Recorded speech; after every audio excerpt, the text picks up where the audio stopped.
Welcome to Live Labs. This is the preview video for the Oracle Database Vault, Oracle's Best Kept Secret Workshop. My name is Eugenio Galliano and I'm a Senior Product Manager for Oracle Database. Let's get started. The first thing we need to do is create an Oracle Autonomous Database. From the main Cloud Console, select Home and Autonomous Database. Once you're on the Oracle Autonomous page, click Create Database. On the Create Database, specify the name of your database and its display name. Select Data Warehouse, Workload Type, enter and confirm your password, and click Create Database. When creation starts, you will be put on the new database homepage and the database will show in provisioning mode. Once it's ready, the icon will turn green and you're ready to go. Select Database Tools. This will put you at your database login screen and log in with the admin account and password you just specified in the previous step. Once logged in, select SQL from the top left. This will put you into SQL Developer Web. You will create a new working schema called SH. Copy and paste the SQL code into the directory and select the Run Script bottom on top. After the schema is created, create the different users you will need using the SQL provided. You can verify the output of both scripts on the bottom window of SQL Dev Web. Let's move on to the next lab where we will implement Database Vault on our Autonomous Database. While you're still on SQL Dev Web from the previous lab, let's create the Database Vault owner and manager accounts. Copy and paste and run the SQL provided to create the accounts. We then need to configure the Database Vault user accounts. Once created, verify that the Database Vault is configured but not yet enabled. The next step is to enable Database Vault with Enable Database Vault command.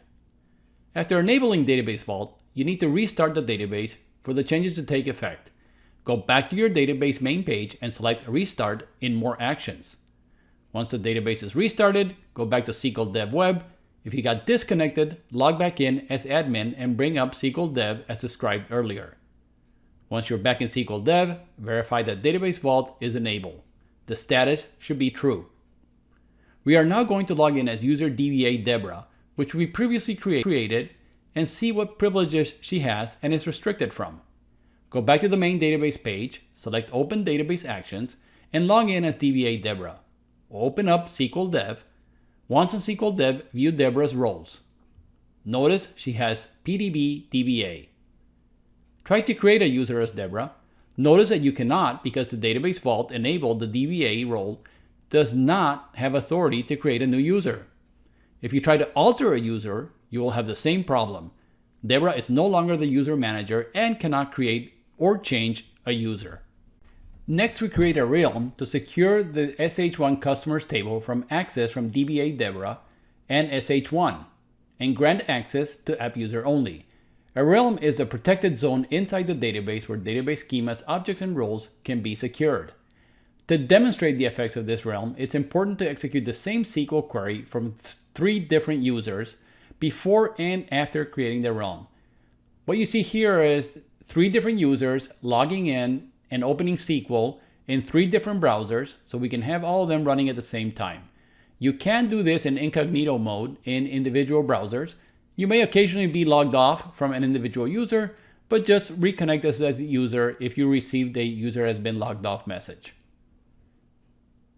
As you see here, we're running the same select statement from the 3 users on 3 different SQL Dev Web screens. These 3 users can see the SH1 customers table because SH1 owns it, DBA Deborah because she's a DBA role, and app user because they have read any table privileges. Now create a realm to secure the SH1 tables by executing the query as shown in the lab guide. Do this on a 4th browser window.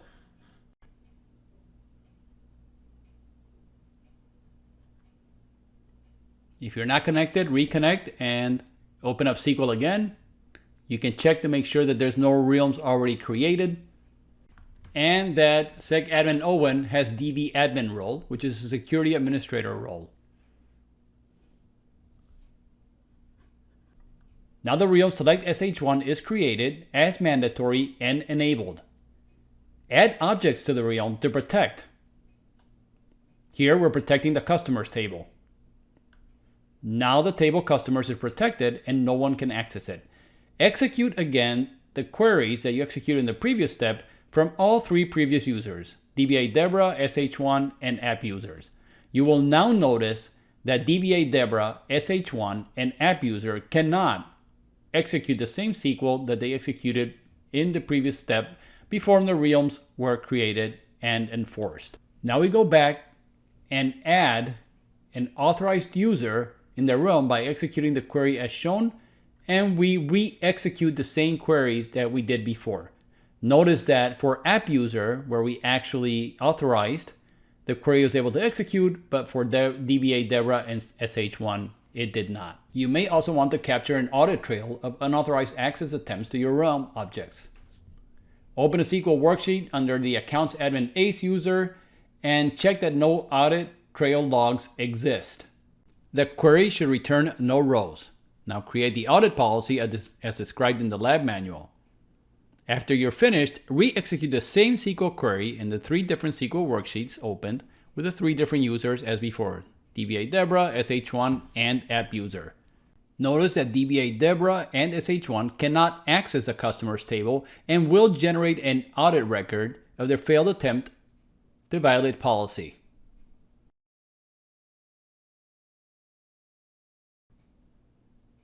When you have completed this lab, sign in as Security Admin Owen again to reset the audit settings. This process involves several steps. First, you show the current DB realms, then you purge the Database Vault audit trail logs, then you purge the audit trail logs. You want to display the audit trail logs to make sure that they're still there or not there, and finally you disable the audit policy. In the next set of steps, we will use simulation mode to find the factors to use for our trusted path connection to the SH1 countries table.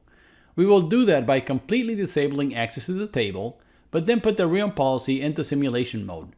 Since simulation mode won't block the actual SQL commands, the SQL commands will work. However, if the SQL command should have been blocked by the new command rule, then it will create an entry in the simulation mode. Then you can review the simulation log to find if it captured the correct violations and the factors associated rules. You can follow the steps in the lab guide and as you're seeing in the video to create the simulation mode, run queries, and have information go into the appropriate logs.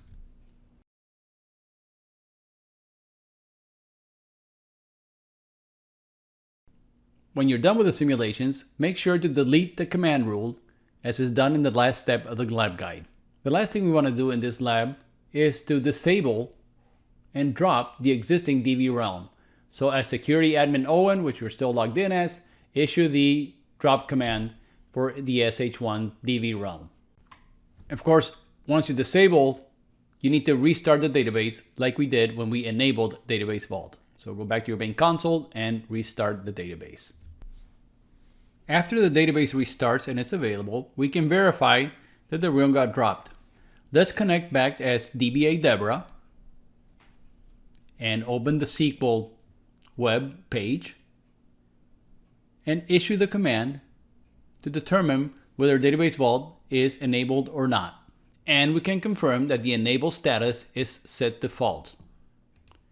To learn more, go to the bit.ly on your screen to access this workshop and other workshops to help you develop solutions on Oracle's cloud. Thank you for watching.